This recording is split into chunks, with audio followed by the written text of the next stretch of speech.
अस्सलाम वालेकुम, हानिया food corner में खुशामदी। हम एक पैन में लेंगे 4 टेबलस्पून घी जब अच्छे से मेल्ट हो जाएगा उसमें हम एक दरमियाने साइज़ की प्याज को अच्छे से ब्राउन कर लेंगे। 2 अदद टमाटर, ब्राउन की हुई प्याज को हम एक मिक्सी ब्लेंडर में डालकर अच्छे से मिक्स कर लेंगे।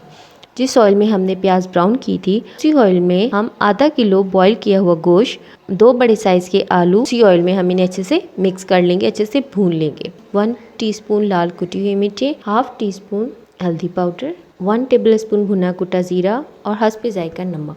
क्योंकि गोश्त में भी मैंने नमक डाला था तो 1/4 टीस्पून मैंने इसमें नमक ऐड किया है। हम इसे अच्छे से मिक्स कर लेंगे। प्याज और टमाटर का बैटर तैयार किया था वो बैटर हम इसमें डाल के और इसे अच्छे से मिक्स कर लेंगे जब तक कि मसाला घी न छोड़ दे। देखिए यहाँ पे मसाले ने घी छोड़ दिया है।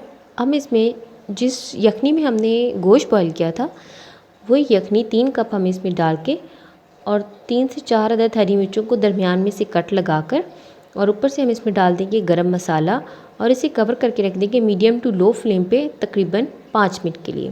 ये देखिए 5 मिनट के बाद कितने ज़बरदस्त से शोरबे वाले लजीज से मज़ेदार और ज़बरदस्त से आलू गोश्त हमारे तैयार है। सिंपल इजी एंड क्विक सी रेसिपी है। आपने इस रेसिपी को ज़रूर ट्राई करना है। मुझे फीडबैक देना है कि आपको मेरी रेसिपी कैसी लगी। मैं फिर मिलूँगी एक नई ज़बरदस्त और अच्छी सी रेसिपी के साथ। मुझे दीजिए इजाज़त। अल्लाह हाफ़िज़।